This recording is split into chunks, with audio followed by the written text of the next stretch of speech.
After 40 hours, I rolled credits on GRIME II, and it's a solid action metroidvania. The combat feels great, and there's an impressive roster of engaging and challenging boss fights with very few missteps. It has some of the best build variety and potential for experimentation that I've seen in a metroidvania, with its plethora of weapons, reusable items, and the unique mold system that lets you briefly take the form of enemies to do special attacks, set traps, fire projectiles, and more. The platforming is a big improvement over the first game, and by the end you're deftly navigating intricate platforming challenges with a fun host of traversal abilities. However, in reflecting on my time with GRIME II, it's the structure and world design of the second act that stands out the most to me. Let's talk about GRIME II and its wonderful and bewildering non-linear Act 2.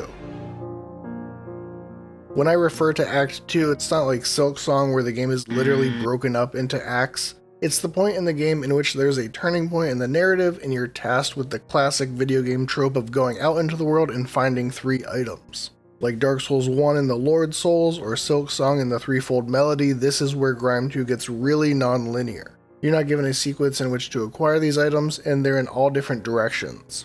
I love non-linearity in games for the freedom it gives players to choose how to proceed. However, often the downside to non-linear world design is that it limits how much the challenge can escalate. If there's a clear hierarchy and difficulty of the areas, then the non-linearity feels arbitrary and can become frustrating for players who inadvertently pick the hardest area to tackle first. If the gameplay challenge is too static between areas, the play can become mundane as players level up and get better gear, becoming overpowered and steamrolling the final area and boss. GRIME II has an elegant solution for this, forcing players to explore the world and gain a series of abilities from different regions in order to access the paths to the bosses and items. I'm usually the type of player who tries to complete an area as much as possible before moving on. Being a Metroidvania, I expected GRIME II to have inaccessible side paths and secrets that I'd have to come back around to. What I did not expect was for the main path to the item and boss in each area to be initially inaccessible. The first of these areas I reached was the Blade Garden. I explored most of the area, unlocking the area map and checkpoint warp. I could see the path forward, I just couldn't access it yet. My first instinct, curated from years of playing Metroidvanias and Souls games, was to assume I was missing something. I banged my head against a couple of ultimately optional boss fights thinking I needed to get good, and spent an embarrassing amount of time humping walls looking for hidden paths. At this point, I put a pin on the spot and finally moved on to another area. I did a couple recon runs into the area to see if I was immediately missing something, and I actually found the air dash, but there was a catch. That ability alone wouldn't get me access to the objective in the Blade Garden. I needed a way to jump higher.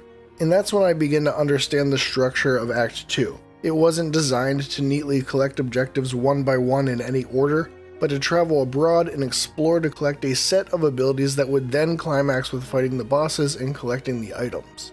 At this point, I ceded control and got lost in the journey, exploring an area until I hit a wall, at which point I'd simply move on. Unless I stumbled upon an optional boss, then I'd bang my head against the boss until it died.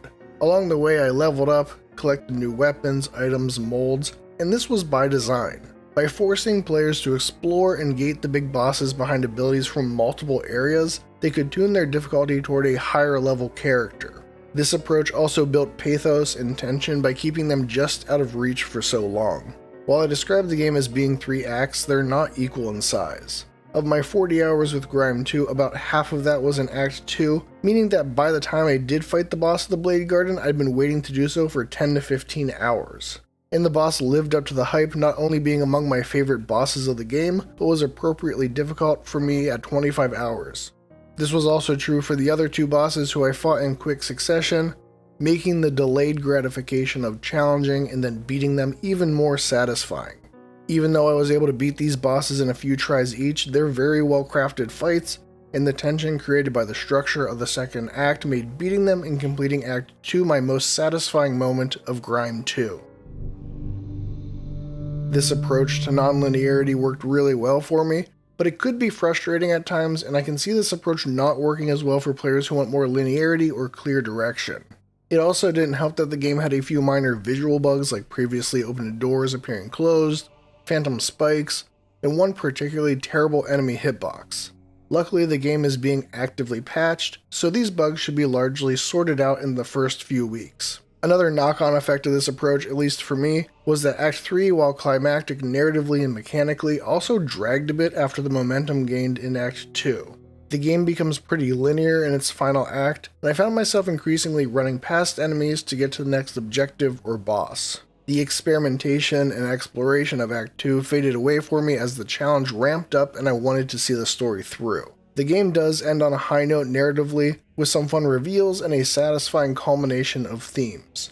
The final few bosses, while satisfying, had about 20% too much health, making them feel a bit tedious to overcome. And while there was narrative pathos, they felt less climactic than the bosses that concluded Act 2.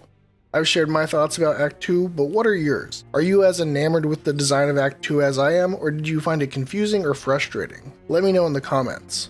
If you want more of my thoughts about GRIME II, you can check out my first impressions video linked below that dives into the first 10 hours of GRIME II and discusses how the sequel expands and improves upon the first game. If you enjoyed this video, please give it a like, and if you want to check out more Souls-like and Metroidvania content, please subscribe to the channel and turn notifications on to stay up to date. I've recently covered Mortal Shell and information about the upcoming Mortal Shell 2, and I have a huge backlog of blasphemous videos with more on the way. As always, thanks for your support. Thanks GRIME II for this excellent boss kill cheese, and thanks for watching.